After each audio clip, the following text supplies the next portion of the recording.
So when this happens, those who adopt corrupt practices are emboldened. Previously, we were checking each and every voucher, whatever is raised, all the vouchers we used to check. Now, what is happening after 17, slowly it has reduced. Because we are not having sufficient staff, we are not checking any vouchers also. So they can do anything, any corruption. So that is why the public finance is being attacked by them. In the past week, Tamil Nadu finance report was published by a department. The total amount is 3,94,256 crores. So most of the money which was allotted to capital expenditure has been diverted to revenue expenditure. Misappropriation was 30.81 crores, no action. For more than 20 years, after public submission to PAC, they gave 379 recommendations. Most of them have not been implemented. So what is the money they are spending for the department? If you take Tamil Nadu, it may be 400 crores for accounts and for 500 crores for audit. That's all. But how much money we are taking care? Crores and crores of amount we are taking care. But they are curtailing the department because they don't want the corruption to come out. So, and as far as accounts is concerned, everybody of us know that new pension scheme has been implemented, and due to which GPF and pension, we are losing both of them. In Tamil Nadu, something else has happened. The new AG was taken over, he has merged pension and funds. He is creating something new, and we cannot give sufficient service to the state government employees. If it is allowed, then it will spread throughout India. We are in a position to stop it. And in such a circumstances, we are meeting here for the 50th conference. We expect the delegates and observers to deliberate all these things on departmental issues, on central government issues like formation of 5th Pay Commission, 8th Pay Commission, etc. And once again, I welcome you all. And now, I request Sri N.Ram, Director of Hindu Group of Publications, to inaugurate the conference. Let us give him a standing ovation.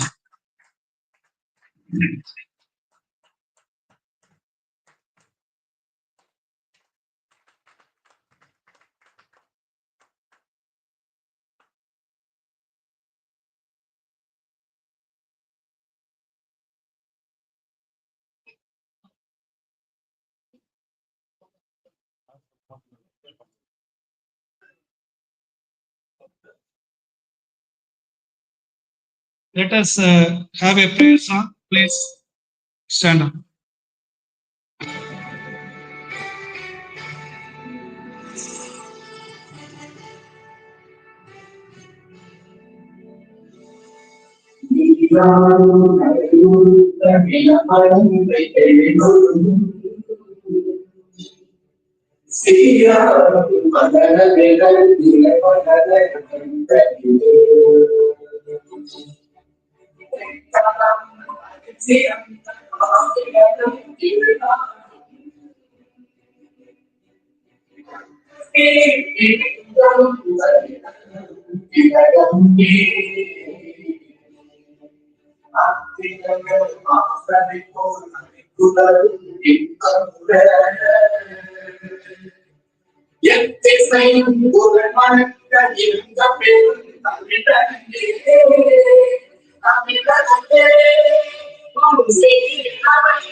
Good morning. Comrade Ramesh,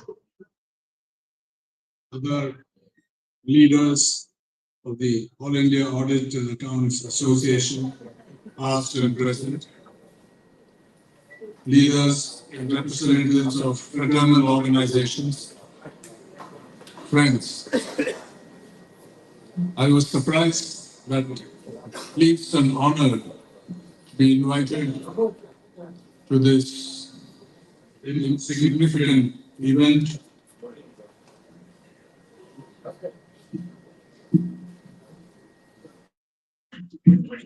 The inaugural session, the 50th conference of the All India Audit and Accounts Association. We are meeting at a time when institutions have come under pressure and institutions have been captured by an authoritarian style of governance. I don't want to enter into too many details about that, but if you read you watch the press or the media and also other analysis, political and social analysis, it is clear that there is great concern over the way those in authority, those in power, at the center particularly, are coaching the independence and integrity of institutions, including institutions provisioned in the Constitution of India. We have to see what is happening in a broader context. You represent an extremely important part of the mechanisms provided in the Constitution to enforce accountability, fiscal accountability, and is at the heart of what being a secular democratic republic is supposed to be. Before I come to the history of this association, I've been provided a very good summary of this history, its evolution over time. It's remarkable that it is celebrating its centenary. This is the 50th conference, but the association itself has been around for exactly a little over 100 years, in fact. But as for the importance of this, all of you know, but still it's worth outlining the importance of this organization. And it is no accident that Article 148 of the Indian Constitution is all about the Comptroller and Auditor General of India. It's not a one-man show. He's only the head of this part of the Indian state, and he or she, in fact. And what is important is the team, the number of people working in it. I'm very unhappy to learn that the workforce is being reduced, not to cut costs, not to make it a more lean and efficient organization, but actually to devalue and degrade this extremely important institution. We deplore that. Article 148 is very special. We have the Election Commission, we have the judges, the higher judiciary, the Supreme Court and the High Courts, provide the Constitution speaks about it. What is common about that is they should have independence and integrity. We've seen how the Election Commission has been partisan, not just now, but over a long period. We had some good chief election commissioners and other election commissioners, but right now, on the question of independence of the Election Commission, there are many disturbing questions. For example, on the appointment process, if the government packs the Election Commission with its own nominees, see how they behave. in the most recent round of elections. I wouldn't say that elections are rigged in India. They are not. I have faith in the EVMs, but the way the the present election commission has approached elections, fixing the dates, not taking the complaints made by opposition parties or non-ruling parties seriously, coming out with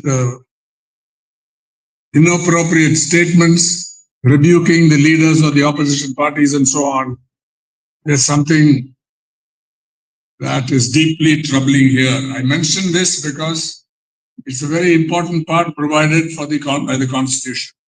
Likewise, the CAG, it's very clear that CAG has been put on a high pedestal, not as an individual, but the office as a representative of an important force that the constitution makers provided, particularly Dr. Ambedkar spoke about it, and in a PIL before the Supreme Court, the petitioner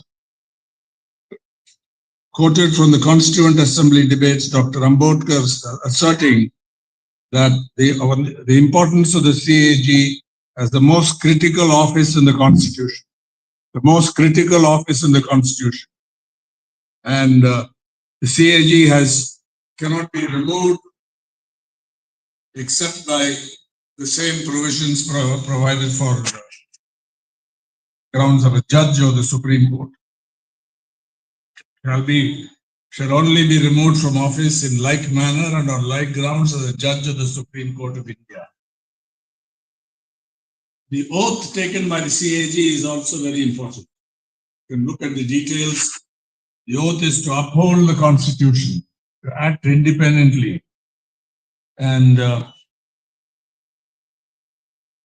form is set out in the third schedule of the Constitution, and so on. And a very important provision is, again, to underline the need for independence. The Controller and Audit, 148.4, the Controller and Auditor General of India shall not be eligible for further office either under the Government of India or under the government of any state after he has ceased to hold office. This is a very salutary rule, but has it been followed throughout? I remember that Mr. Chaturvedi, who had a major role during the Bofors investigation. I was part of the investigation in the Hindu. In fact, I led the investigation. He was appointed Karnataka governor in 2002. I don't know whether this is in compliance with this requirement, whether Article 148.4 bars this kind of appointment, but that is an important question. Again, underlying the need for independence. The mode of appointment of the CAG is also a matter of controversy. This is not just during the period of the present government, but the ruling party and so on. It goes back. And there is no defined or specified procedure or process for appointing the CAG. And I know that former deputy CAGs have petitioned the Supreme Court through a PIL advocating a collegium system. You don't have to go into the details of what should be the collegium, but the idea that, again, that it should be independent, even the selection process, I think, is crucial. And successive governments who could have done better have failed or deliberately avoided specifying the mode of appointing the CAG. And this is an important matter. As for democratic functioning within the setup, Comrade Ramesh and others have given us a lot of insights, a lot of details of what has been lacking relating to the appointment of 8th Pay Commission, restoration of the old pension scheme, regional recruitment in central government departments to do better, to perform better, do away with the imbalances. That's a very serious matter that many non-Hindi speaking states are being given a raw deal in being represented in the service. And of course, selection of CAG through the collegium, some form of collegium, that's an important issue. And it is a matter of pride that with all these obstacles and limitations and the degrading, this very important function, enforcing financial accountability, blowing the whistle on corruption, on misconduct, on procedure, deviation from laid down procedures. I learned that your department has brought out misappropriation of 750,000 crore rupees, the last report. This is not a minor issue. Then a number of audit paras labeled in Parliament. Does the full report be tabled in Parliament? Does Parliament has Parliament looked seriously, being allowed to look seriously into all the specifics brought out in the reports? And because of privatization of public sector, the importance of the department is being neglected, is being degraded. And this, as you see it, is an attack on public finance. I don't want to go into details. You know it much better, every one of you, than I do. But this shows that a system that was set up to enforce accountability doesn't tolerate dissent, doesn't tolerate struggles within for just causes, for rights, for the betterment of society, for better governance, and so on. So many of the punishments that are visited on those who take up these issues or struggle for these issues, dismissal, demotion, wage cuts, increment cuts, and so on. Despite all this, it is a matter of great pride for us that the leaders and members of this association, I knew some of them, especially Comrade Jinnah very well, but for the others, I've read about Comrade Joseph, Raja, a large number of leaders. I think you have very good leadership, democratic leadership, courageous leadership, wise leadership, but the real strength comes from the members, those who come voluntarily to participate in these actions and struggles.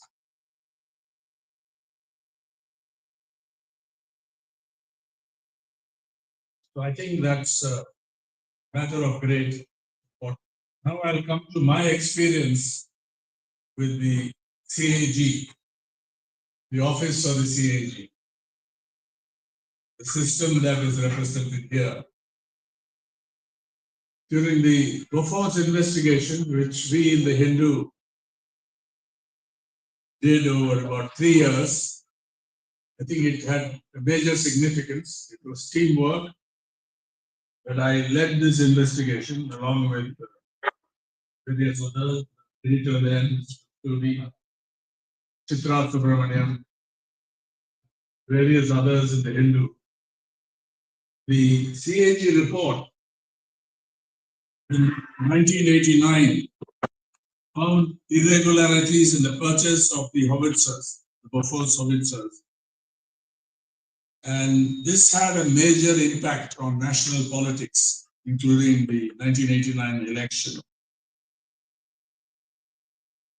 The report highlighted the Bofors controversy, Bofors transactions, and the report was leaked to the media before it was tabled in Parliament.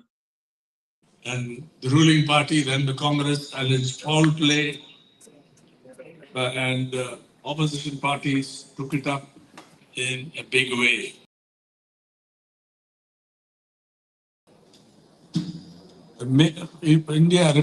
Independent India's first major corruption scandal, and it contributed to the fall of the government through the election process.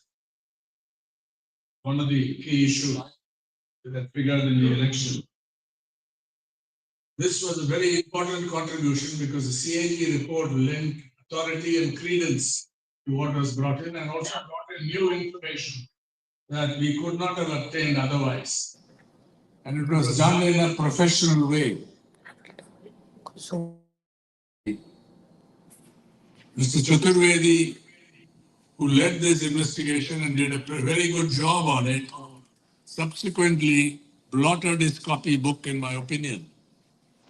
He joined a political party, the BJP, became the party's Rajya Sabha MP from 1992 to 1998, and subsequently in 2002 he was appointed Governor of Karnataka. He tried to defend it, and I think, as I already mentioned, I don't know how it sits in relation to the constitutional provision that you cannot take any office under the central government or any state government. But is the governor appointment, the office of the governor, exempt from this prohibition laid down in the Constitution? 148. This is an important question. But at the time he was head of the department, head of this whole system, it was a very important contribution to investigating and blowing the whistle on corruption. The second instance in which I was involved as a journalist was the CAG report on the Rafale deal. There also, it became a big story. It didn't have the same impact as Bofors, but it raised troubling questions about the transaction. And this time, the general perception was that the CAG report sold us short, did not do justice to its responsibility in investigating this deal. And in fact, it made some dubious claims that the acquisition of 36 Rafale fighters from France, actually the cost was slightly lower than what had been planned before for a much larger order. I don't want to go into the details, but there was a lot of criticism of this by opposition members and in the media. The price comparison was faulty, or at least controversial, and it seemed to be a non-independent report. But the CAG himself, Mr. Rajiv Mehrishi, who had been Home Secretary and later Finance Secretary when the defense contract was being worked out, although he got into controversy, it is to be appreciated that he did not accept any government job. We have to be fair about this, after this. And I read that his hobby is to make pickles. He has put out a brand. What I want to emphasize here is the importance of the office. It's the independence that is demanded of it, and also its internal functioning. If the CAG, the people at the top, do not respect the work done by those who work in the department, then I think there is a major problem. The CAG is scoring own goals If you don't have the workforce, if you don't have the skills, if you don't have the human resources in the organization, no AA is going to perform. AA can only be a tool to do some grunt work, some dreary work, and so on. It can't replace human beings. If it does, that is a big threat. So if you shrink your human resources, if you weaken yourself in that area, if you hold your hand, be ultra cautious in blowing when you are required to blow the whistle on what you consider inappropriate or corrupt or wrong, even procedurally wrong, then I think there's something deeply troubling about your own functioning. And that is what I think this meeting, this conference is all about. You want to uphold the integrity and independence of this organization.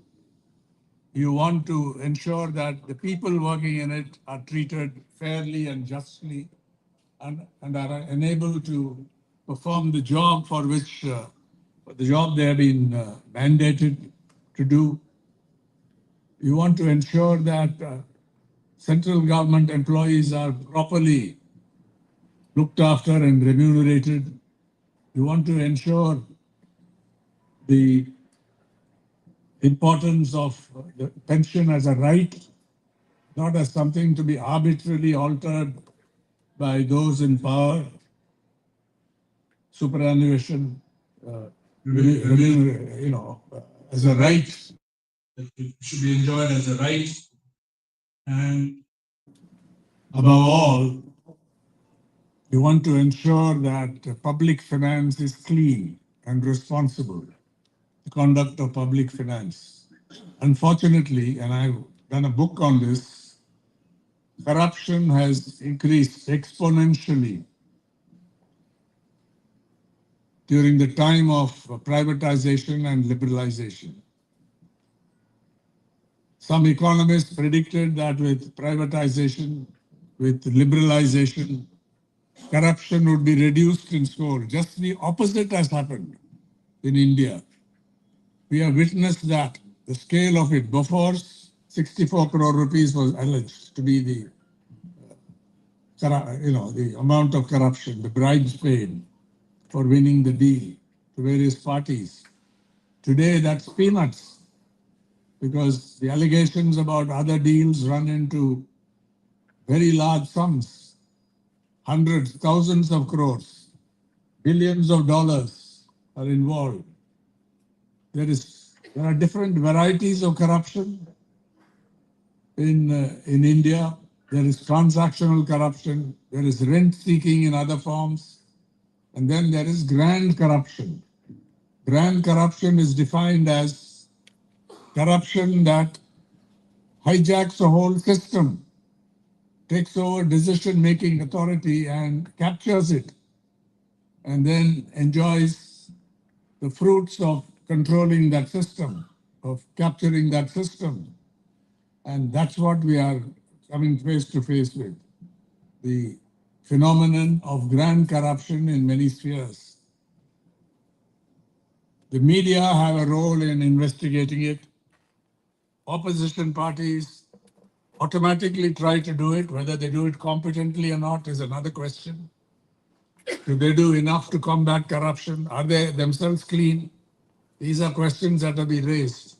But one authority or one arm of the state which can make a big difference in this, so that money is not siphoned away, resources are not siphoned away from what the people should be entitled to, is all of you and the department that you represent, the struggles that you have waged to enforce this right, this ownership of this function.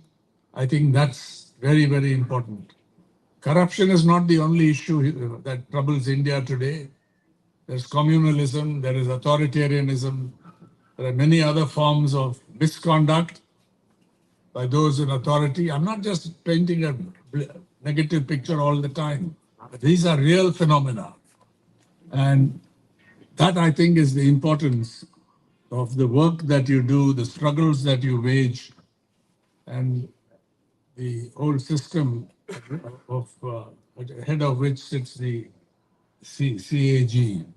So I want to close on the note that we admire the work that you do. There's a lot more to be done.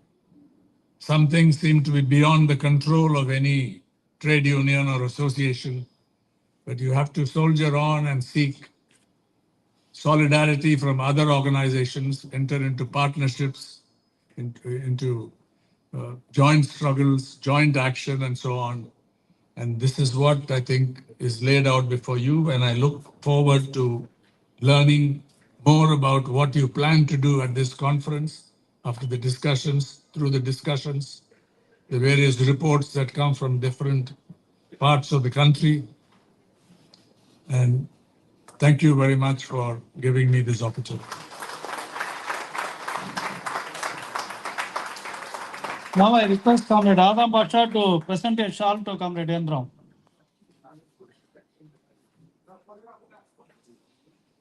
A book will be presented by Comrade B. Bhaskaran.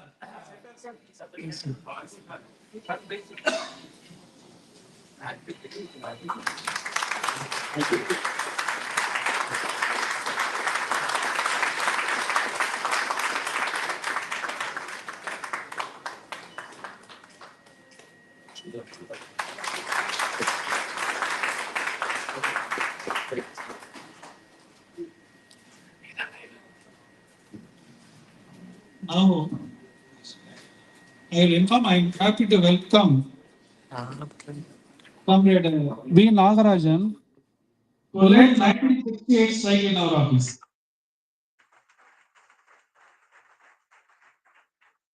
Here we are having President of All India Income Tax Employees Federation, Comrade William. President of Postal Accounts Employees, Comrade R.V. Suresh, and President of Conference of Government Employees and Workers, Tamil Nadu. So now I will request Comrade Radhakrishnan. To be frank, he met me when I was 19 years in Bombay office, and now he is here to give us a note on history of All India Audit and Accounts Association. I request Comrade Radhakrishnan to come out to the dais. I welcome Comrade T.K.Rangarajan, Member of Parliament.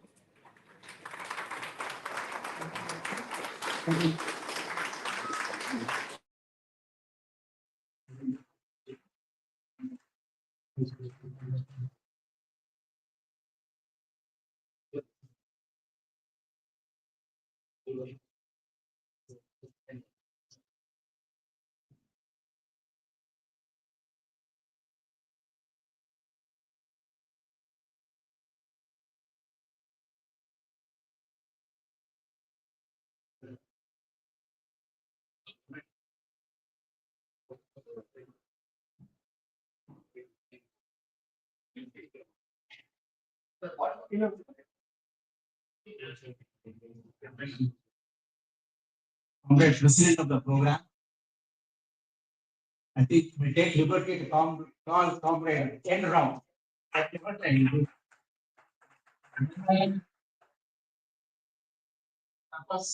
Comrade Yadav, Comrade Sudhakar,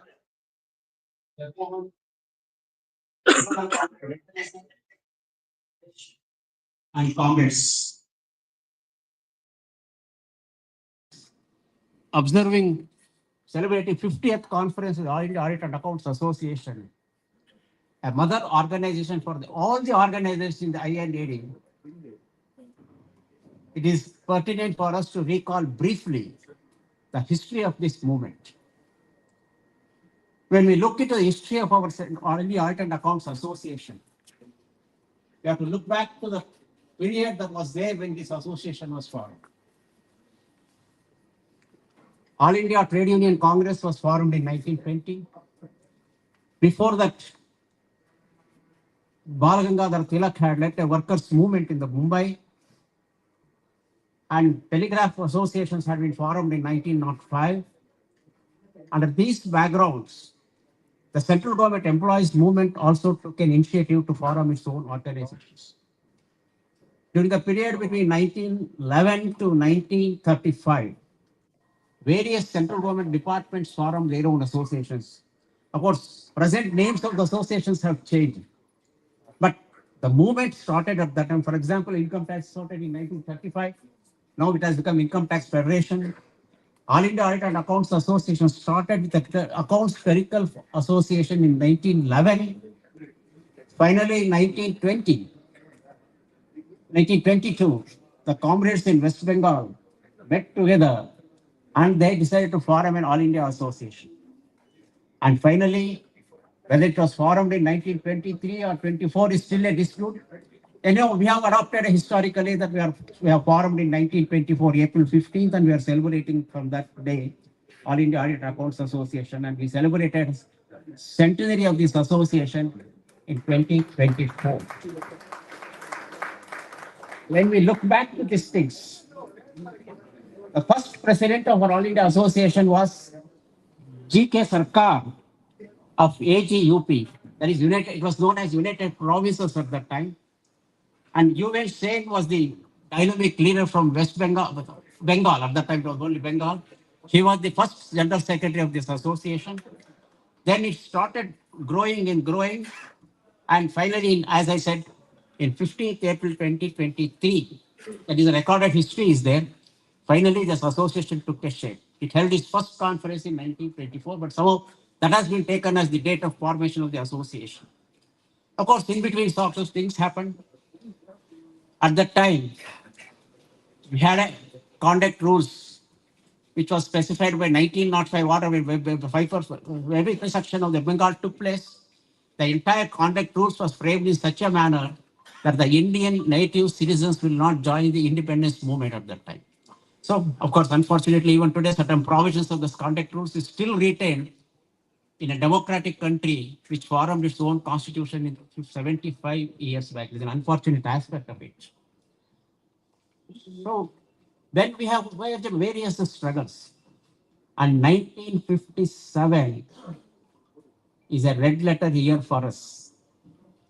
It was a year in which, under the dynamic leadership of Comrade E.X. Joseph, this association converted itself from a garlanding and pricing association to a militant trade union organization. It was in Hyderabad Conference of 1957. In this country, Hyderabad has done a lot of contributions. And one of the major contributions that they have done to All India Audit and Accounts Association is we converted ourselves to a militant trade union organization, committed to an ideology of welfare of the workers. Under the dynamic leadership as Additional Secretary General of the Conference Association, and sparking thing, at the time we are presenting a journal known as Spark. In the sparking thing was Rajkot victimizations, where AG behaved like a monarch, not even like a king. And we had a CNDG who thinks he's omnipresent, potent everywhere, omnipresent and omnipresent everywhere.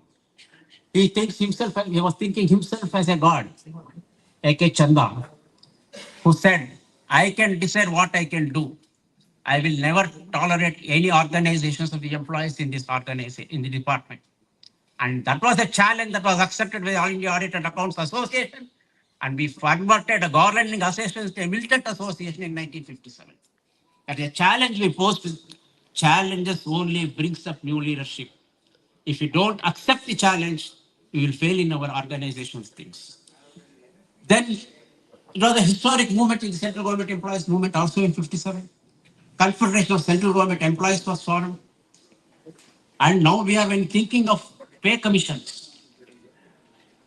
First pay commission was formed when telegraph employees went on a strike on a simple demand, 1946. There was a huge difference of wages between the top officers and the clerical staff. So what is it officer? Top officers are mostly British or British-oriented Indians. Clerical staff are really Indians. The wages employees association wage struggle. Pay commission, there was an agreement that finally reached in the Bombay presidency.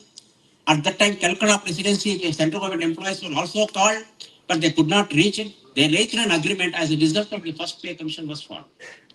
In 1957, central government employees served a strike. At that time, Comrade E.X. Joseph was the secretary of the Confederation of Central Government Employees and Workers. Comrade Mansoodan was the secretary general. Comrade Nathpai was the president. We served a strike notice and government came up with the second pay commission. After the second pay commission formed, a historic struggle took place from midnight of 11th and 12th July 1960. Historical strike which played a new role for the trade unions of this country. Till such time, trade unions had not thought of such a serious strikes. It is the central government employees movement. Under the leadership of Confederation, we conducted a strike which opened a new vista for the entire central government, for trade union movement of this country. And after that strike, association was de-recognized. There was a challenge before us, and Comrade E.X. Joseph was dismissed from the service. There was a challenge. If you elect E.X. Joseph,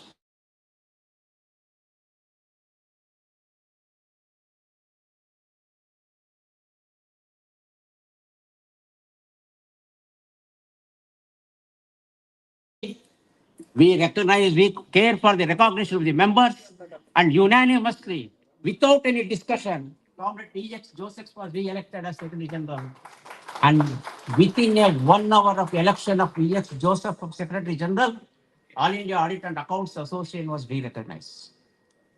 The period from 1960 to 67, I'm not going into details because I've already, it was circulated in the Golden Jubilee celebrations, and probably it could have circulated here also. And till 1960-67, if I can say, in the words of E.X. Joseph, Comrade S.K. Vaz, golden period of the struggle, which has been immortalized by E.X. Joseph in his book.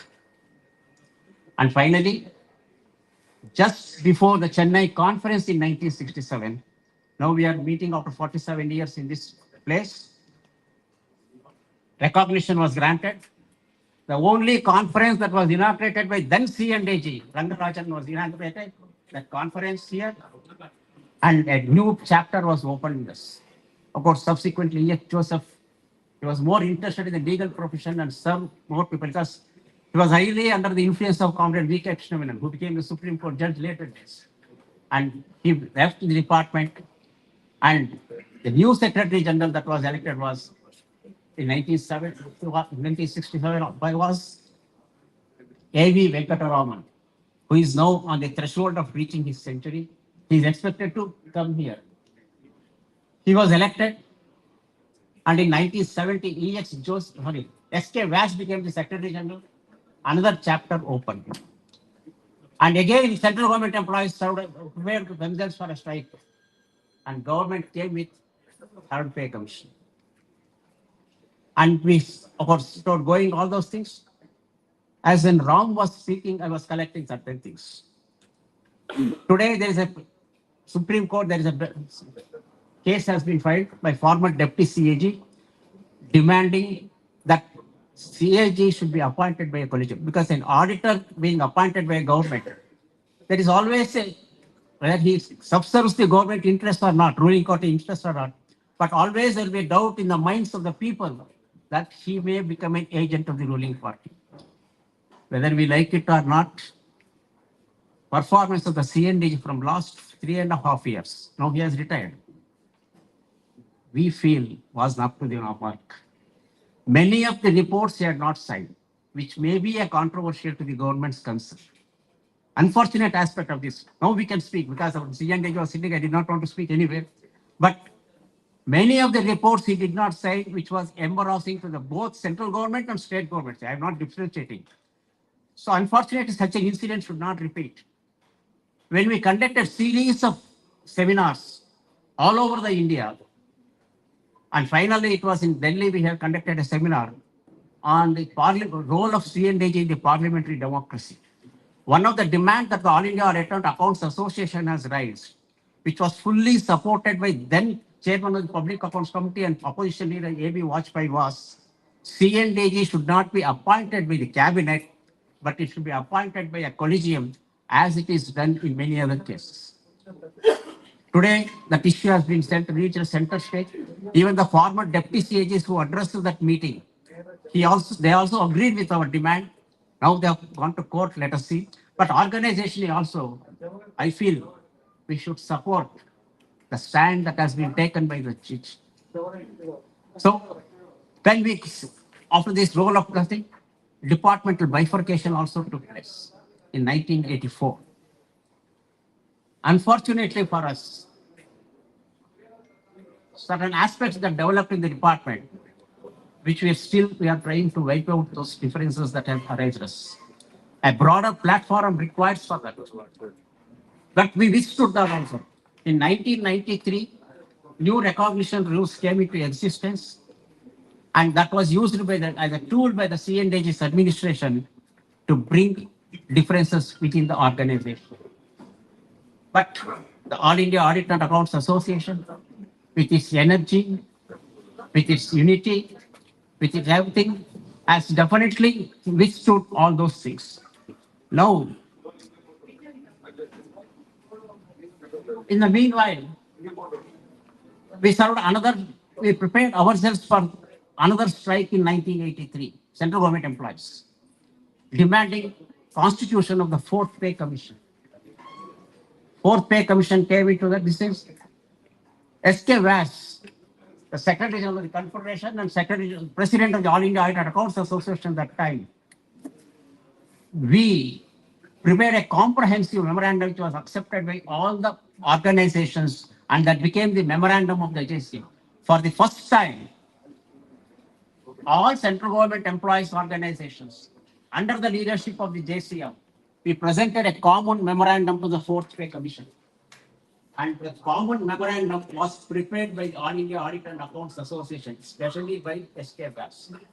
From then onwards, Fourth Pay Commission, Fifth Pay Commission, Sixth Pay Commission, Seventh Pay Commission, all the memoranda that has been submitted by the National Council of JCM staff side is prepared by the leadership of the All India Audit and Accounts Association. That's, personally, I know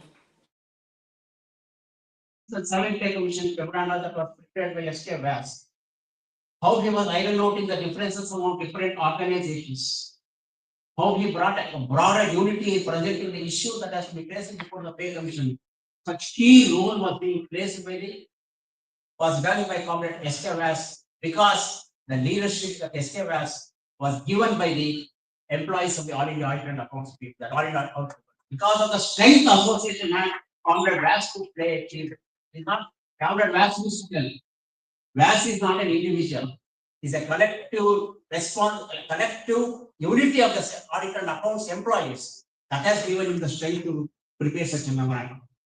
Now, when we are Eighth Pay Commission, I think Comrade Yadav is there. I think it is relevant to bring that issue.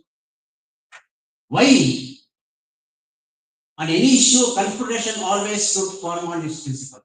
When DA was imported in the year 82, Confederation was a single voice which recorded it, presented in the National Standing Committee of the JC. They recorded it. Congress Vyas was ridiculed. As Joseph was ridiculed when was 60s. Top leaders, S.K. Donge had said, no, you cannot fight victimization. Accept and revise. But All India Audit and Accounts Association took a stand. We will open a new chapter in the history of the government employees movement, and we will see that all the victimization in 1967, all the victimization were located, and we conducted a conference under the inauguration of the then CNDG, heralding the will and unity of the central Audit and Accounts employees. That is the things there. And Confederation also has stood always. Why we are silent on Eighth Pay Commission? Writing of letters will not kill Eighth Pay Commission. I wish Comrade Yadav will take on behalf of the Confederation this issue. And of course, because our deliberations we have to go there, we will be always available here. Mr. Balasubramaniam has come. my close friend, and who worked together in the association. Was one of the part of all these struggles which have explained from 70 onwards. And Comrade Nagarajan, he has NSR and others who read 1968 historic strike of the central government employees took place in this Again in 1973 or 74, I forgot the date. For the first time, our department was divided into audit, AG1 and AG2. It is not functional division that took place. And Chennai unit, they made a pilot struggles at that time, which resulted in large separation of cadres in our department. Subsequently, when AG's office was formed, divided into areas. Again, I want to recall the struggle that the Chennai unit has done. When C&AG's administration wanted to introduce computers, when we are still negotiating those issues, an attempt was made to introduce it in Chennai. GPF functions they wanted to computerize. Of course, at that time I visited series of meetings I have attended in Chennai unit also. At that time, Chennai unit led a very serious struggle, which forced C&AG's administration to reach an agreement on 16 October 1992. Of course, 13th or 16th, I forgot. 16/10/92, because my father expired 2 days before that. That is, I remember that. And that thing, struggle, which in which Comrade Dole Pandan was participating as a representative of the struggling unit, we reached a historic agreement for the first time in the entire central government employees organization. No reduction of staff. They said, because of computerization, we will not reduce any staff. Promotions will not be snatched. All those agreements we reached. And for the historic struggle, I salute AG Tamil Nadu comrades for the historic.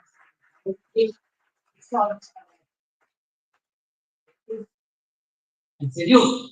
Because of those two struggles, we could lay down a policy for the entire audit and accounts department.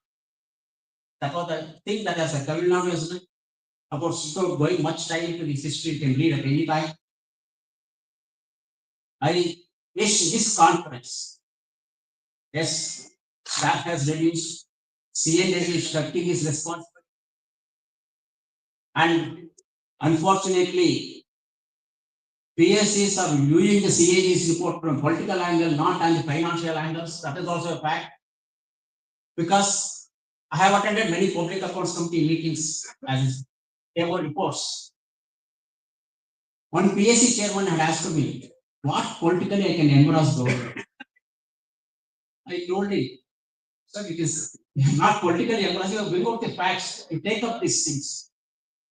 Actually, he used to ask me to prepare a note. That's because there is an instruction of the thing. One day previous, before the PSC meets, AG should brief the PSC chairman. Of course, AG means goes, AO reports only briefs. So I used to go and brief him. He was asking political angle. He said, unfortunately, fortunately for us, he did not become the chief minister of Karnataka. That is a good thing for us. And so PSC chairman have applied their mind. Therefore, here, but unfortunately, I will cite one report. Lot of discussions took place. It was held in Bela. And in the night, when I asked the department, what happened? Nothing, said, everything we adjusted. In the final report of the PSC that points for this. This was an unfortunate aspect of the legislative irresponsibility on the PSC report. I will not go into those aspects. So we have a role to play, as Comrade Ram put it. We have a role to play to uphold the importance of the department. Not because we want to have a better conditions, but because of uphold the financial accountability of this ruling parties in the country. We have a responsibility. In this direction we will move, and this conference, I am confident, will come up with historic decisions on all these aspects. Thank you all.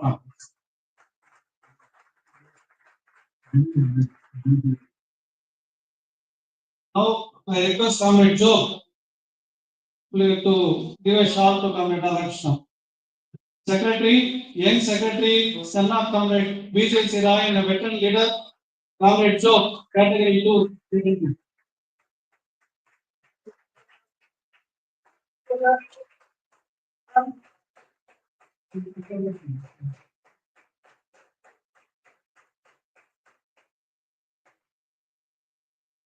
Comrade Krishna Gopal will present a book to Comrade Radhakrishnan.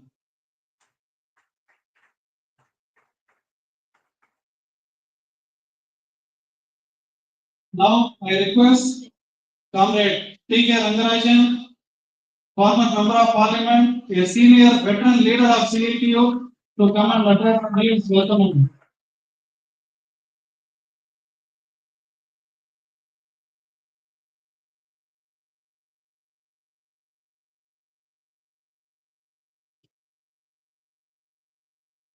Thank you. Dear comrades, respected dignitary N.Ram, senior journalist and the director of Hindu Group publication, leader of the Dice and comrades.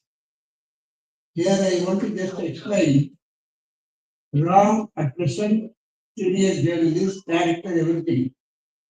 But you must remember, I would like to talk your notice that he was a trade unionist.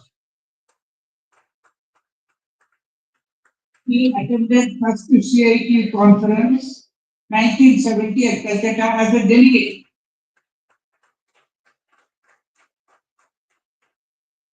He was also a part and parcel of his anti-worker subscription strike.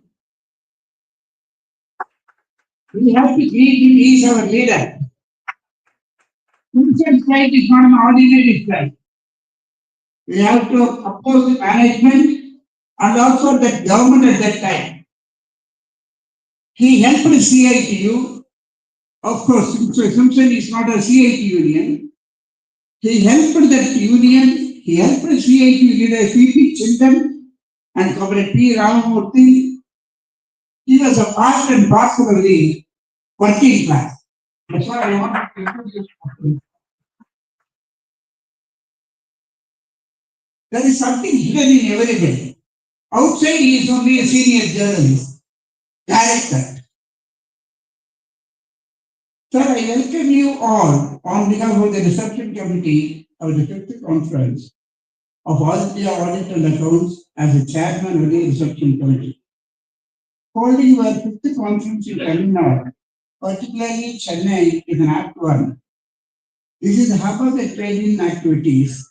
It was in Chennai the first trade union in India, namely Madras Labour Union, was formed more than 100 years ago. Tamil Nadu and Chennai have witnessed source of trade union struggles, including latest struggle Hyundai and Samsung workers demanding recognition of the trade union. Not recognition, it's a registration. Samsung struggle, worker already recognized. 80-90% of the worker went on strike. The problem here is Tamil Nadu government is not registering the trade union. Registration will take only 5 minutes. The present Tamil Nadu government is part and parcel with Samsung, that multinational company. So the character of the government is changing. That does not mean DMK has got some progressive ideas. We don't undermine that, we don't compare BJP and DMK. DMK is a part and parcel of some progressive ideas, social ideas.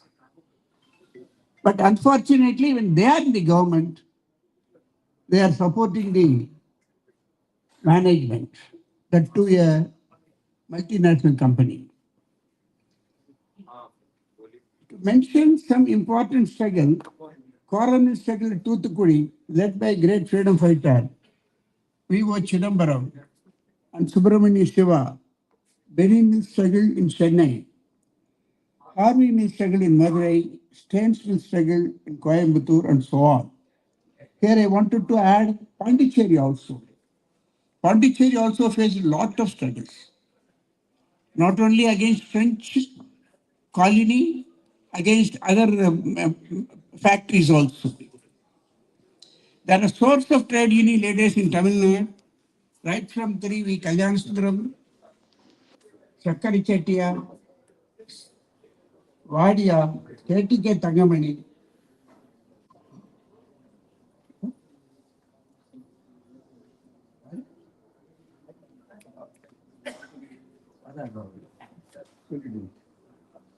Comrade, let us give a standing ovation to Comrade ABB, 99 years, former Secretary General of All India Audit Accounts Association.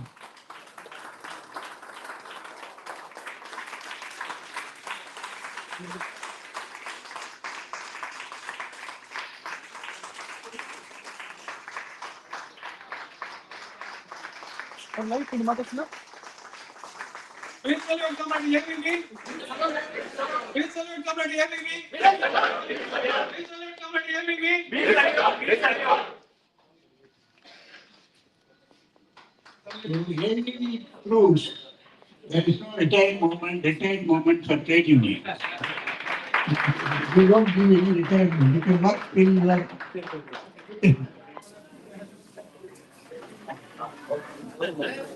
eventually the resignation is not forget the contribution of K.S. who had led the United Movement of all associations. I can mention from yesterday, China, who is our Secretary General. I know him personally, I worked with him. Comrade Durai Pandian was a young secretary confederation of the central government employees and workers of Tamil Nadu for more than 2 decades. Your Chennai unit is a forefront of organization.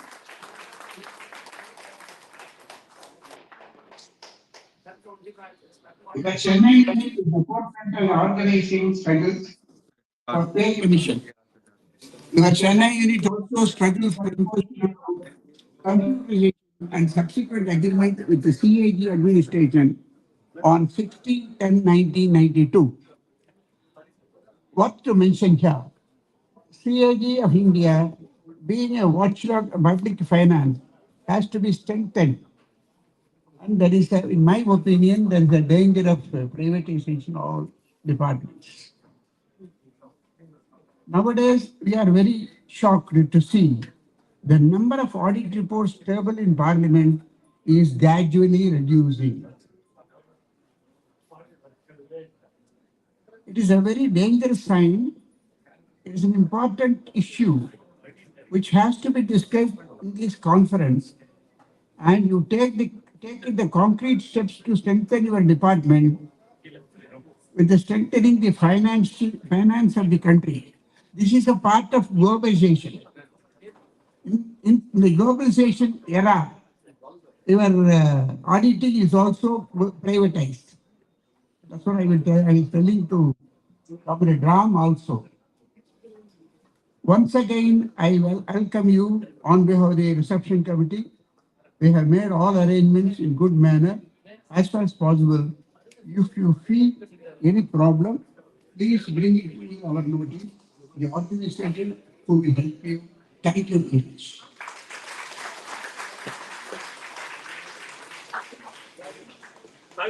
I request Comrade Pandiver, Secretary of Category 3, NCA, to give its arm to Comrade T.K.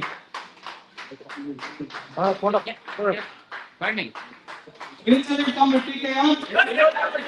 Please select Comrade T.K.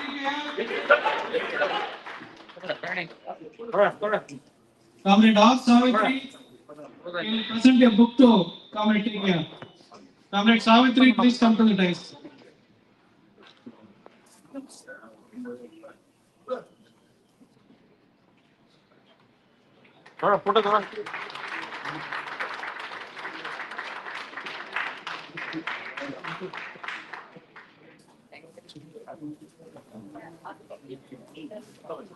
Now, I request President Comrade Venkatesan, All India President of ITEF, Comrade M.S. Venkatesan, to say a few words. Comrade Ramesh, President of NCAA.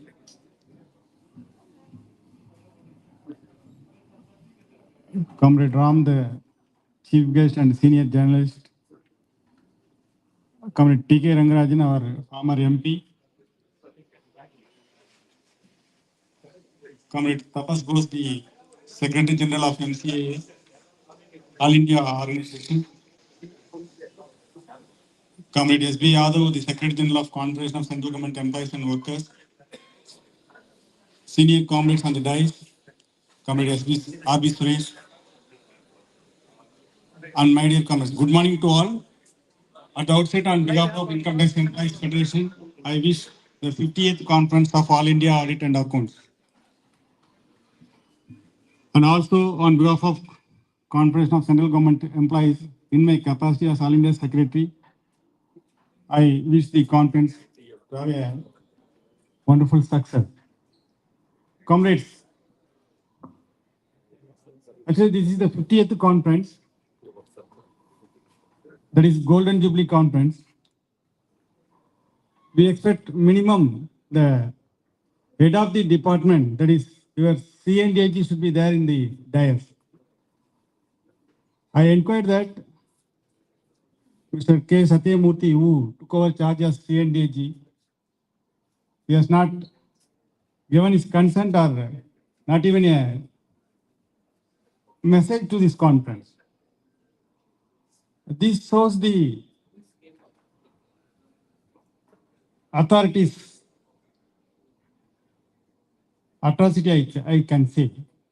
Comrades, in my personal thing, the former C&AG, G.C. Murmu, that is Girish Chandra Murmu, when he was Additional Secretary Expenditure, he was chairman of our Pay Anomaly Committee in Revenue Department. So I was one of the committee member in that. So after he became Secretary of the Expenditure, he was made as Lieutenant Governor to the Ladakh. He worked there for 11 months. Then he was appointed as a C&AG to our country, that is 14th C&AG. See, this government, there is no procedure. Anything can. So in this situation, the present C&AG also is not considering our association as an association, as his staff. So in my opinion, this 50th conference should pass a contempt resolution to the C&AG for not attending or not sending a message to this conference. I hope this conference will do that. Comrades, without unity, we can't do anything. As Comrade Radhakrishnan, our senior comrade, told, we are at the midst of, we have to fight for appointing of HCPC. We all know that Chennai, for 7th CPC, in the MCA room only, the Tamil Nadu COC initiated and proposed to All India Confederation to go for a strike to appoint 7 CPC, that is 12 strike. So now also we are waiting for 8 CPC. Again and again our member of parliaments are raising this question in our parliament, but continuously the government is telling that there is no proposal to appoint 8 CPC. Comrades, this is the right time to unite all our central government employees. Our Secretary General is here. We have to think and go for a government action immediately. Not only that, our 18 months DA is spending only 35,000 crore. At the time of COVID, government assured that when the finances improve, definitely they will be giving it back. Not only that, they have taken our one-day salary also. That is our voluntary contribution. Now, for this 35,000 crore, they are telling so many stories. One small example I will inform you. For the past 10 budgets, the budgets of Government of India, you can see one item, cleaning of Ganga River.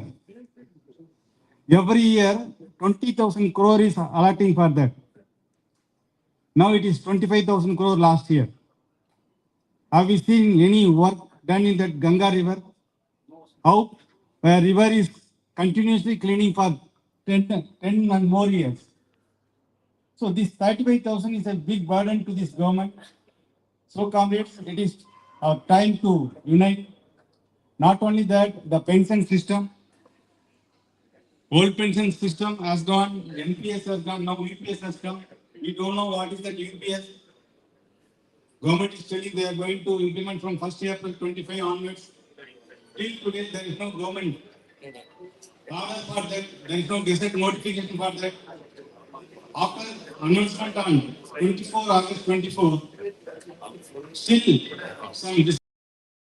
So in this situation, comrades, we have to go for a strong agitation.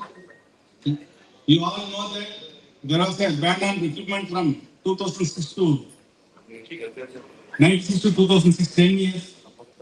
After 2006, all India recruitment is taking place, but for the past 15 years, huge vacancies are there in all central government departments. At least in income tax, still 50% vacancies unfilled.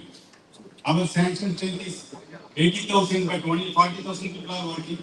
The situation is same in all the departments. So, this is the right time to raise up on the occasion. Let us unite again. Let us maintain the legacy. With this, I once again wish the 50th Conference of All India Audit and Accounts a grand success. Thank you, Comrade.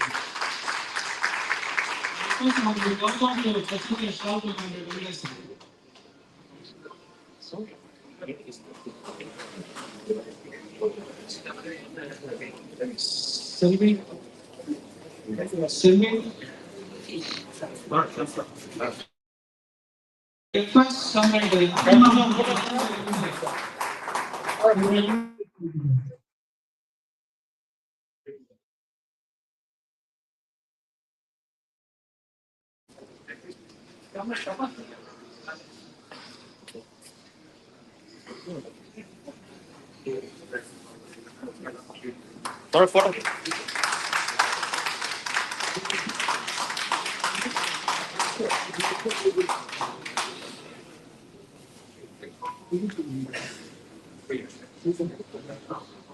Now, I request Comrade R.P. Suresh, All India President of Postal Accounts Employees Association. He is convener of Joint Action Committee of Audit and Accounts Employees Association and all officers organizations. And General Secretary of Confederation of Central Government Employees and Workers, Tamil Nadu. So I am requesting to Thank you, Comrade Ramesh, for introducing me as the convener of the JAC. I take pride in addressing in such a forum. Respected my beloved AVV, my father's friend, and I've learned a lot from him. Respected Comrade T.K.R., Comrade Tapas, Comrade Yadavji, the Secretary General of Confederation and the General Secretary of Postal Accounts, Comrade Balu, our senior comrade, who's been with us for a very, very long time, and the journey is long. Comrade Radhakrishnan, a very, what do you say, intellectual from our midst, from the organized accounts fraternity.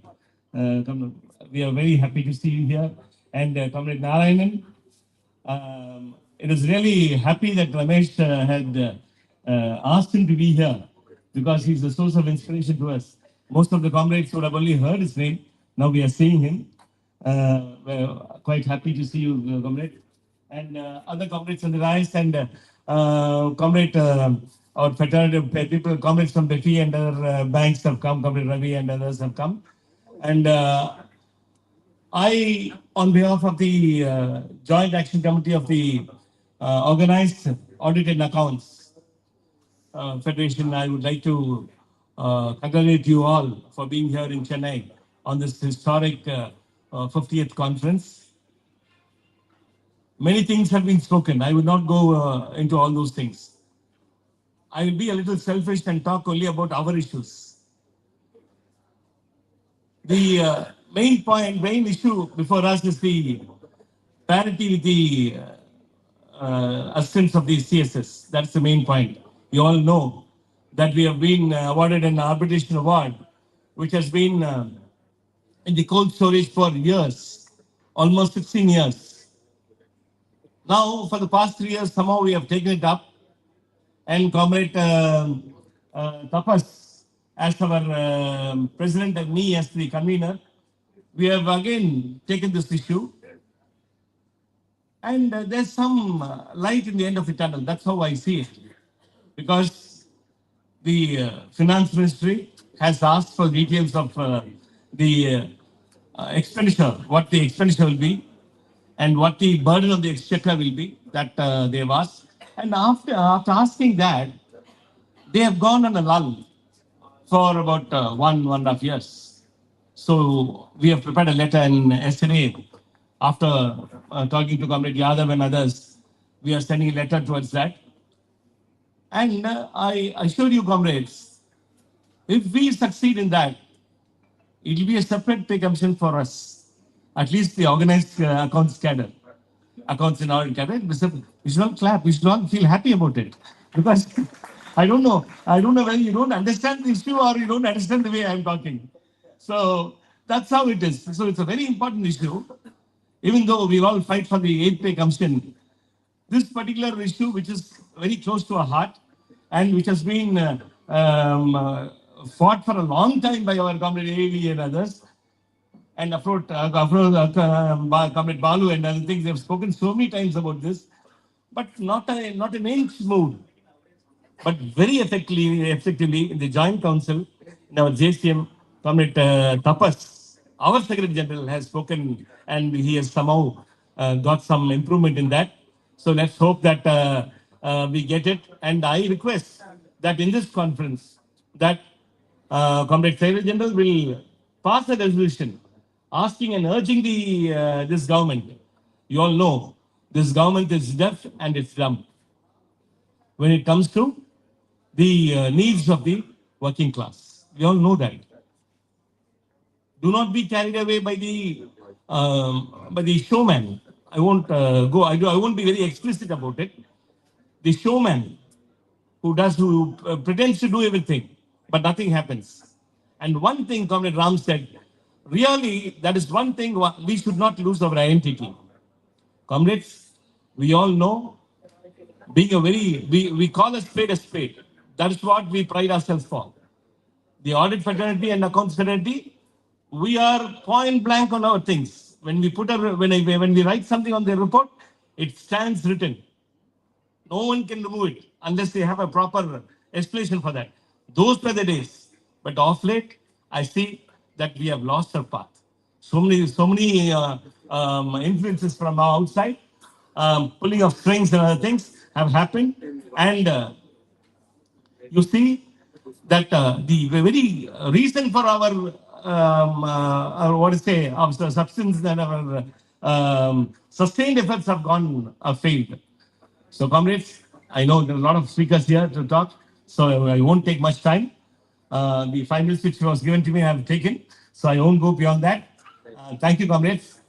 In a more open session, in our delegate session, I'll try to talk more, throw more light on it.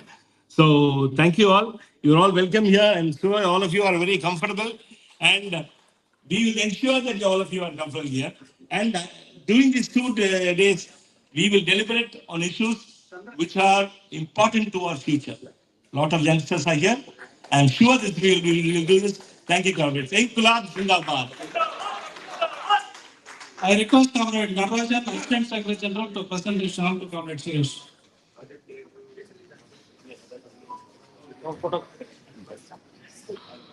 Comrade Sudha Shankar, please come up and present the 1 minute. Givarga. Thank you.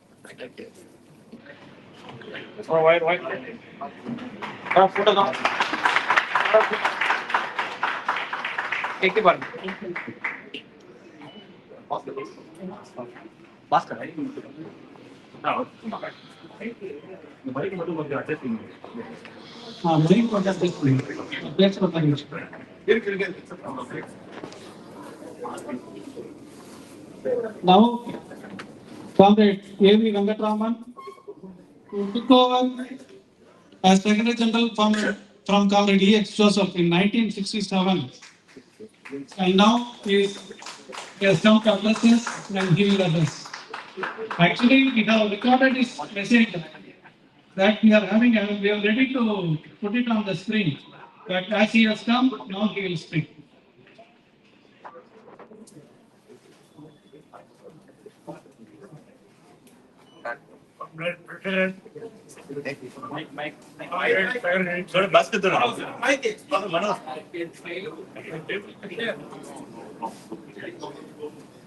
Sound here.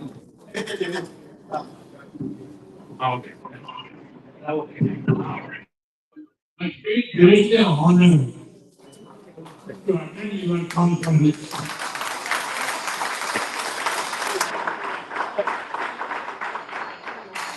It was in the year 1967 that I was elected as Secretary General of All India Audit Accounts.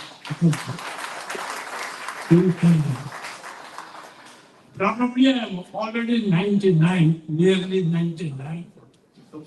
This has been the last conference of our own comrades who have succeeded a very turbulent era in the militant struggle of the audit in the House of Lords. The first Secretary General, when we went in 1954, was one N.Ram Bhattacharya from the Office of the Accountant General and Press Congress. He is now the Secretary General. So I met first time in the conference in 54 in Hyderabad. That was the time when we formed the association. Comrade D.X. Joseph was the first time of the horrid struggle in Rajkot and Kapurthala formed our association. Ram Dalal Bhattacharya was a very quiet and calm man. He was not suited for the militancy of the auditor of employees. But anyhow, he was carrying on an association.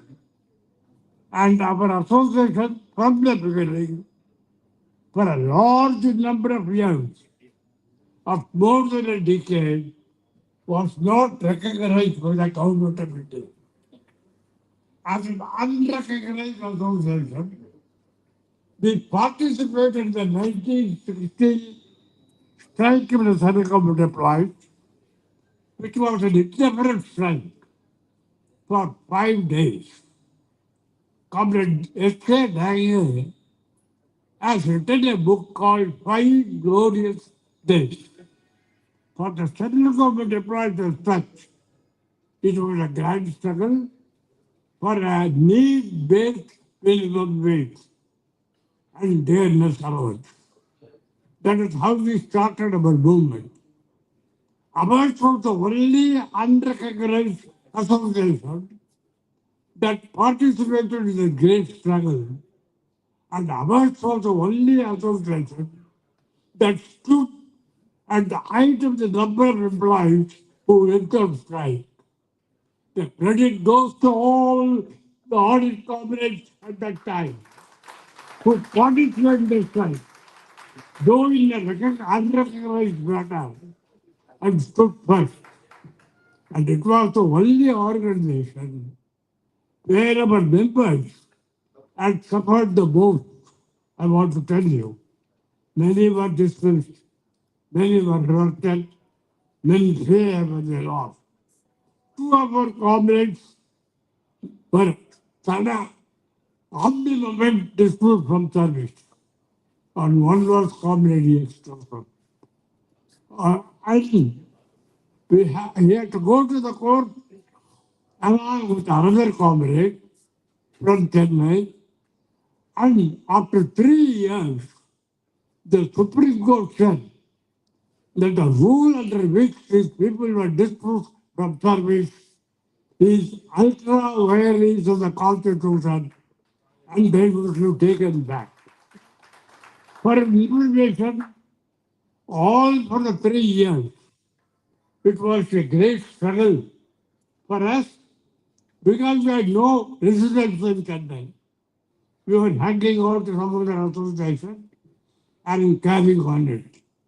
For the comrade in Chennai, who was also dismissed from service, we were taken back after 3 years after the Supreme Court judgment. I want to tell you only one story.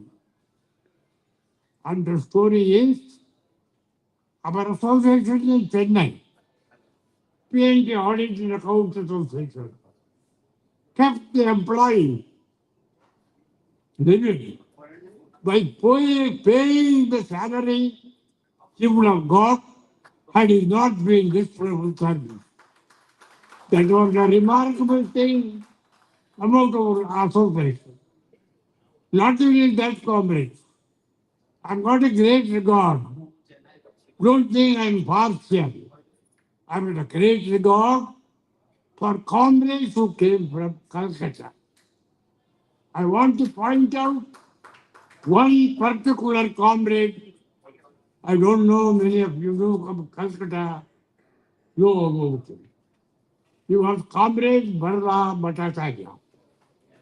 He was the supreme leader of the entire central government employees, state government employees, and he was also dismissed from service. One thing about Bharata Bhattacharya, and it's a unique personality. During the emergency, he was arrested and kept in prison for 19 months. People should know that. We must be proud of Bharata Bhattacharya. Remember him always. Follow his footpath. And what was the crowning thing about Bhattacharya? He was the supreme leader of the entire Calcutta movement, coordinating committee, July committee, any committee that was formed in Calcutta, all the workers have been there. And he was the supreme leader.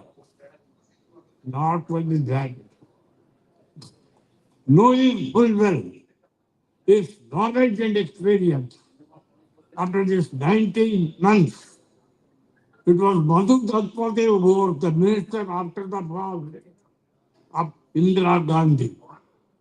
She reinstated all the employees in the services.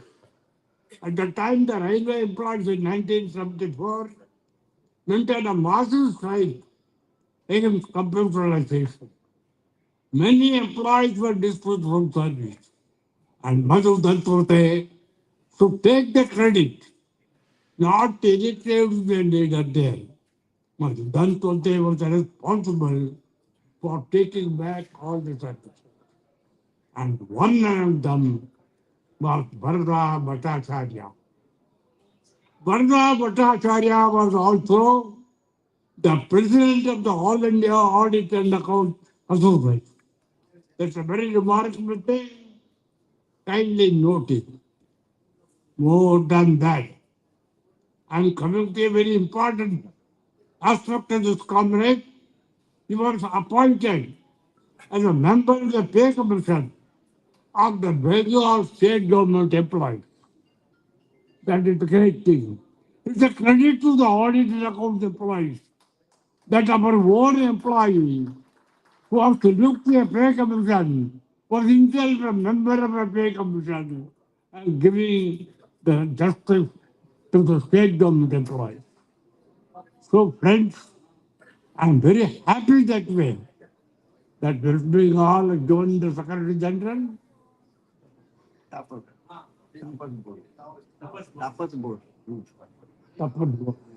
Ghosh, Comrade Tapan Ghosh. He is also from AG Service, West Bengal. So AG Service West Bengal, PMP Audit West Bengal, they have contributed in the initial stage, the most difficult times, to the growth of the All India Auditing Association. In Chennai, when it was reinstated, the individual was reinstated, there was a row from the employees on that day. Today, that cabinet was reinstated, next day was dismissed from service. For 3 years, both Joseph and that comrade was under dismissal. So comrades must understand that in the beginning, we had the most difficult days. Most difficult, the audit employees had suffered by all policemen. And they came up very successful. In the second struggle we had, on the 19th September 1968, for 1 day. And for the same thing, the employees in audit department were taken to task. Most of the auditors general, unfortunately, the first auditor general came from Mr. Rizal. He was a tyrant. He was always feeling the deity of the audit employees, audit department. And when that gentleman came, he deregulated our association and kept Comrade X. Joseph under suspension. So, comrades, suspended employees, dismissed employees, the employees who were reverted from service, whose increments were increased, were then the leaders of an unrecognized association. That was not too easy. That's what I would say in 1968. The same percentage of employees went on strike, and as a result, you know, a new auditor general has come at the time, one S.Radhakrishnan. He took, we can say with pride, that S.Radhakrishnan immediately admitted all the comrades, what is called the first comrades to the service.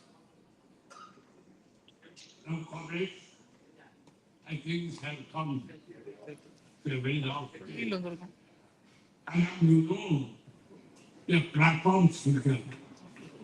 The platform speaker never leaves the platform. Even if the audience is lazy, he will go on talking. Even if he talks nonsense, audience will listen. That is the trouble. So, today I am 99 years old.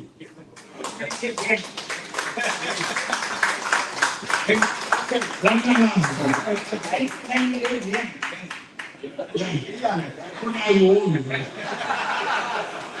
This is the first time after 8 years that I'm looking at comrade remains. I came out of my house for the first time. I told you, sir, I will not be able to come to this conference. Comrade Balu knows my condition.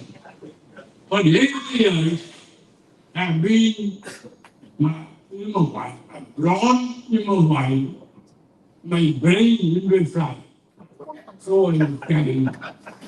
For information, when I got up the news, the All India Conference being held now, I thought it took what would be my help to come and greet all the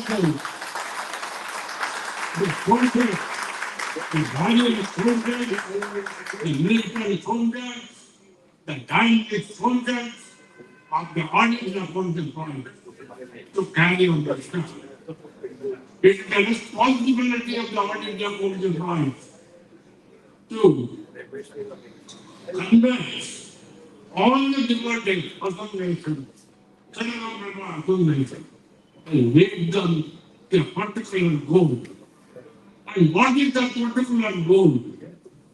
Today, Comrade Ganesh told me, can I read a bit of a story?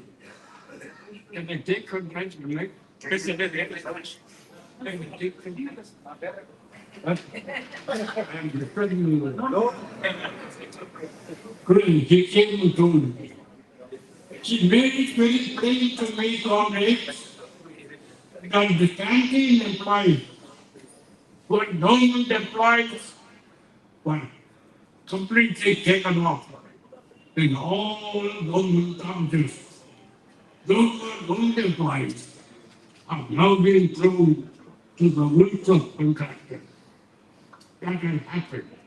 It is most regretted reckless step on the part of many governments, whichever government it is.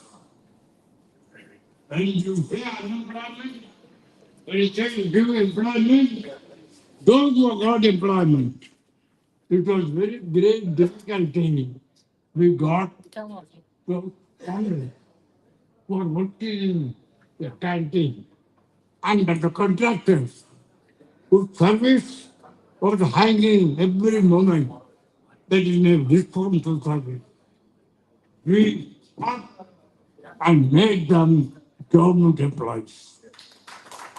And many of them were able to get pension, CPF services, everything. And now, many of those comrades are different from service.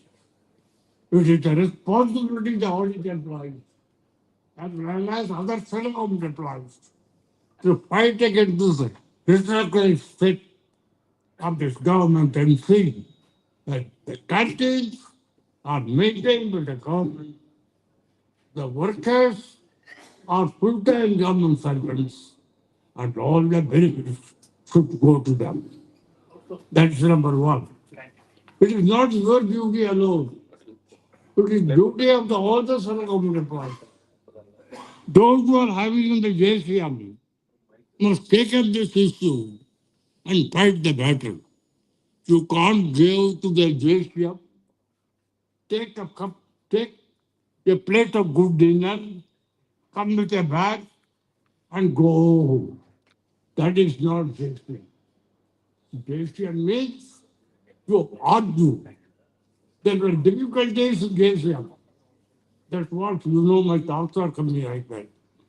Once upon a time, when JCM started, there was an organization called the Indian Railway National Federation. That was headed by one A.P. Sharma. And that A.P. Sharma was also a minister of the central government, Congress government at that time. And he was the leader of the staff side in the JC. He was like a dictator. He would have not allow others to speak.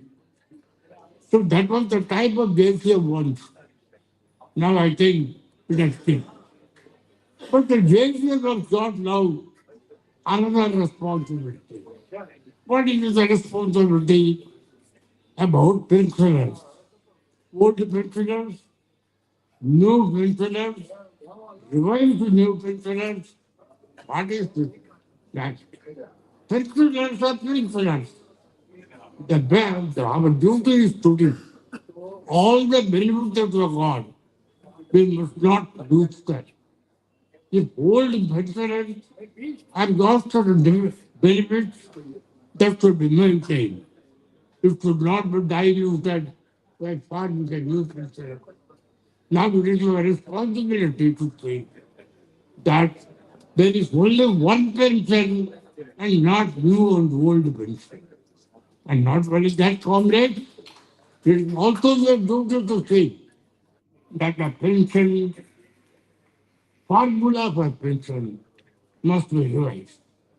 The second point I would like to take is Today we are getting a DNS allowance. You know our DNS allowance?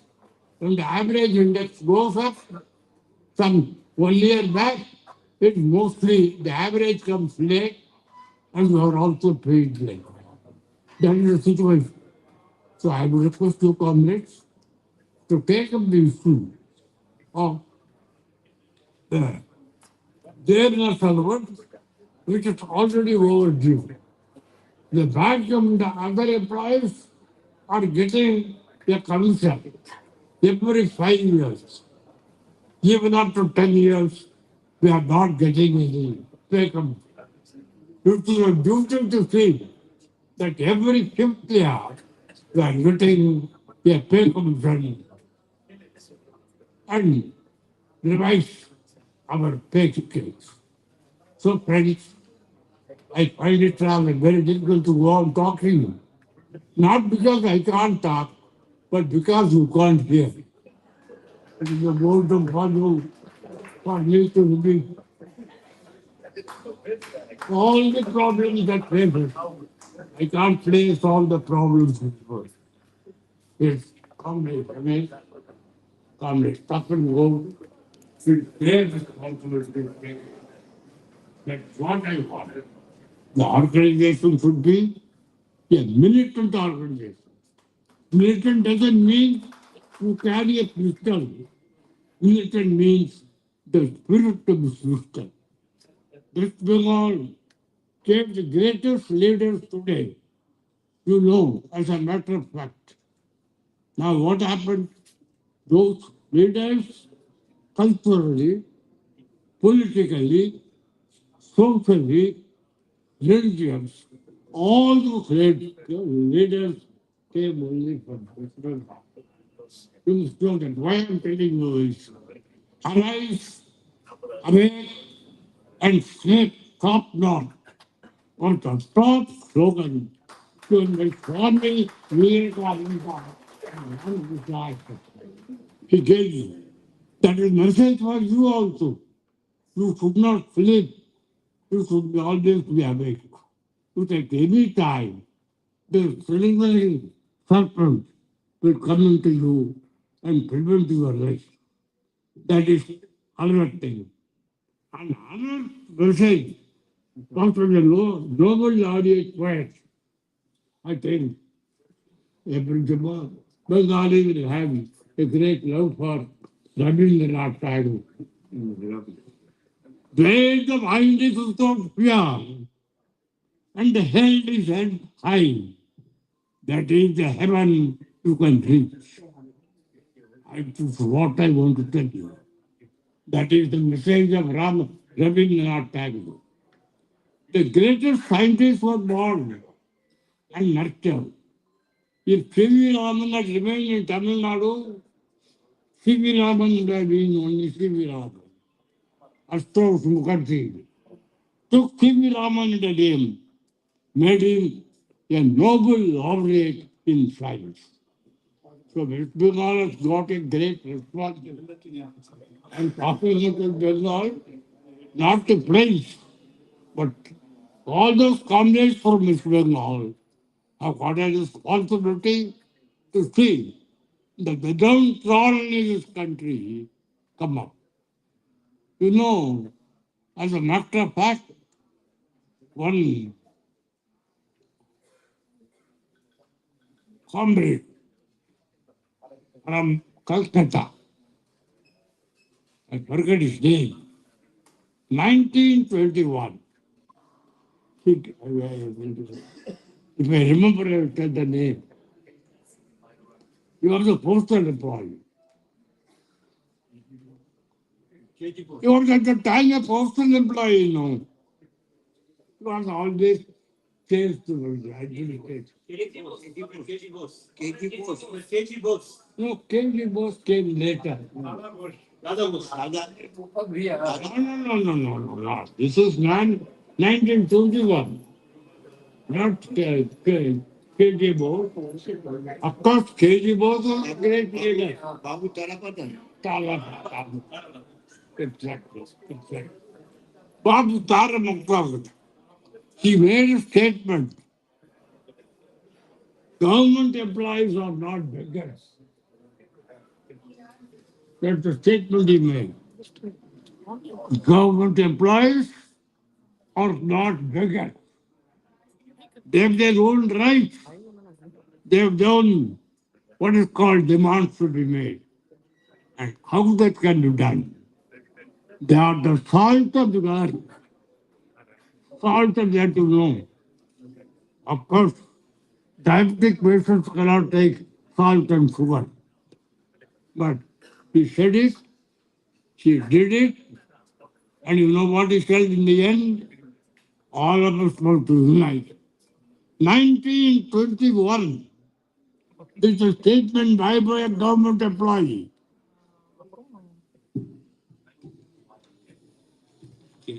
Honour பண்ணிட்டு கிளம்புறீங்க decay போகுது உங்களை honour பண்ணோம் honour பண்ணிட்டு கிளம்புறீங்க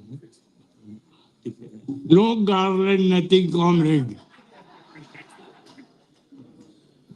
The very fact that I'm sitting here and talking about comrade is the greatest garland I can ever have. Nothing, cooking a song, it's a Tamil Nadu culture.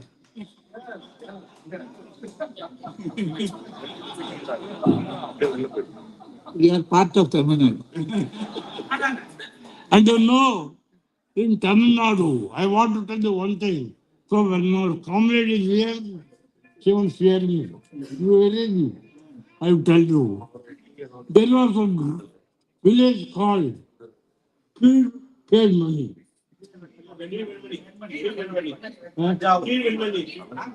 That's what I say. I'm sorry. You know, I am having a imbecile head. So pronunciation is also wrong. There were about more than 40 farm laborers. Farm laborers means they were not landless laborers. They are not like our farm leaders, you know, I want to tell you, farm leaders, they are not like that. The farm leaders today, Devagowda, you know, who was our prime minister, he was very proud of calling himself as a farm leader, farmer. So everybody calls a farmer. He may be owning 1,000 acres of land. So they are not farmers. The landless farmers are the farmers of our country. And so what happened? Pure money, whatever is saying, they were charged to death. I think you will have to, authenticate what I say. It is their party. They were all the members of their party, labor union. 44 of them, if I remember correct, they were all starved to death. You know what is starved to death? Burned to death. They were done. And you know, I don't want to say what the government was at the time, state government. I don't want to say that, you must know it's month of attach. Now you are there. Friend. They are their friend now, no? So I can't say more. So they were taking very good steps to see something is done. I think nothing was done. Nothing was done. And for your information, and you know they talk socialism, they talk secularism, they talk equality, they talk fraternity, they talk liberty. All these words are used. What about those comrades, the Harijan comrades? Not farmers, I am right, sir?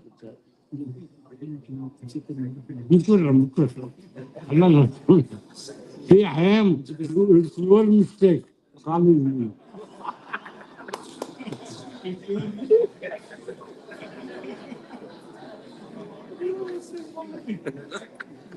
So, that is the political comrades. No, I am coming to the point. I want to tell you one thing. Unless we also participate in agitation, where farmless workers, landless workers, farm workers, landless labor, still live in isolation in villages today. Dalits, not like Dalits, dragging on their party, calling himself a Dalit leader. Not like that. We have to work for them.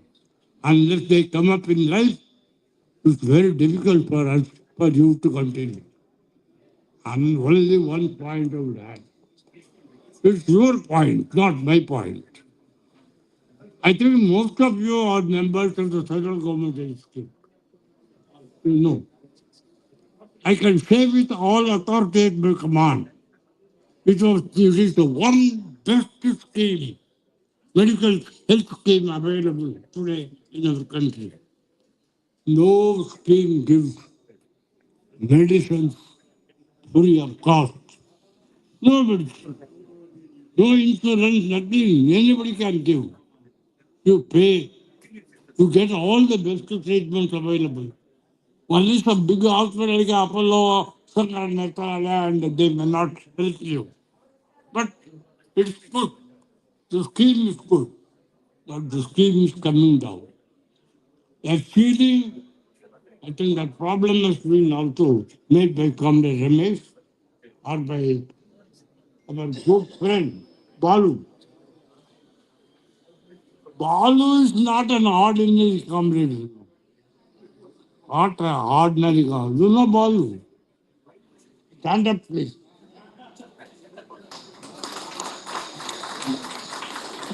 Balu was the fighting employee of the service employees. Balu was there at the time of canteen when they were made government employees.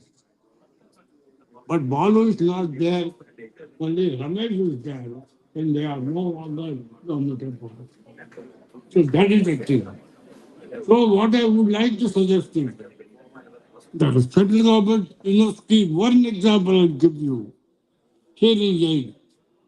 See, for me, the problem is there. My eyes are blind. My head is blocked. My mouth is watering. My bones are brittle. Everything. But when it comes to the question of hearing aid, the ceiling was once 25,000 rupees. It was reduced to 20,000 rupees.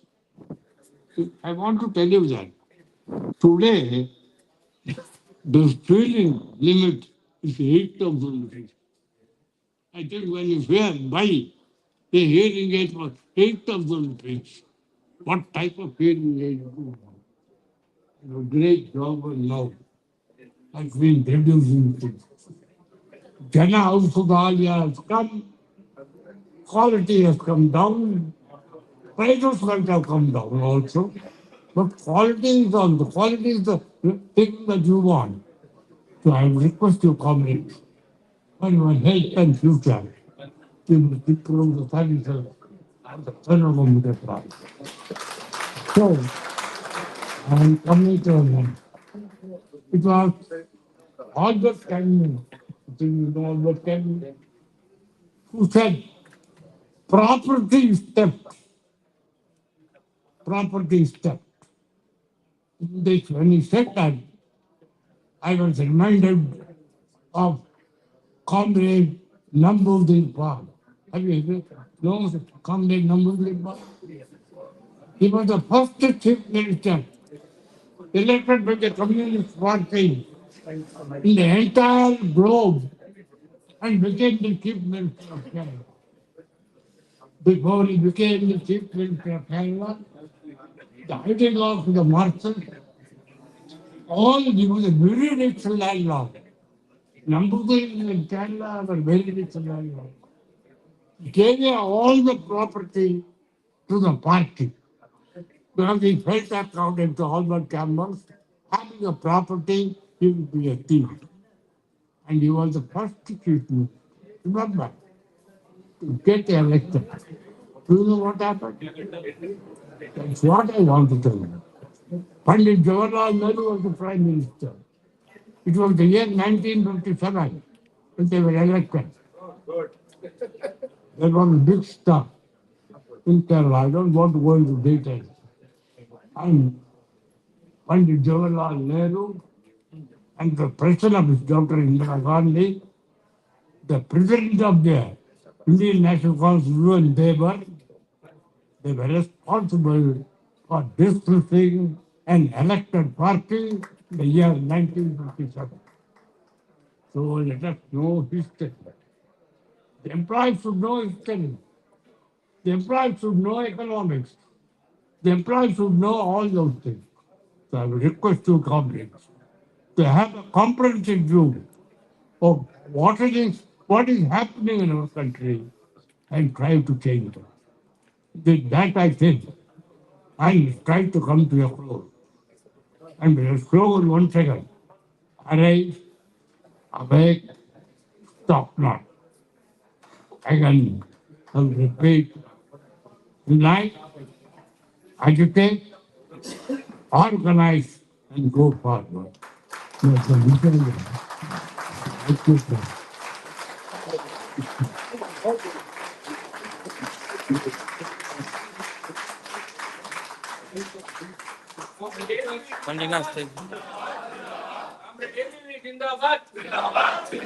Long live, long live. Comrade Devi, long live. Long live, long live. Comrade Devi, long live. Comrade T.K.Rangarajan will present a short to Comrade Devi.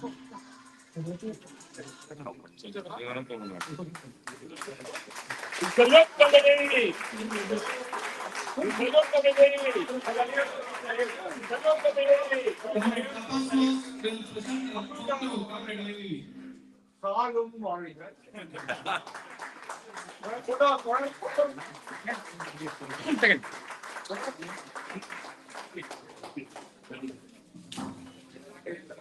Comrades, now we are releasing the PDF copy of Comrade E.X. Joseph's book.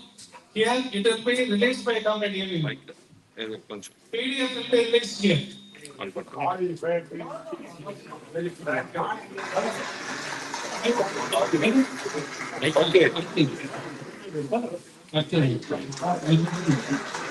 Comrades, PDF copy of Comrade E.X. Joseph book is released here.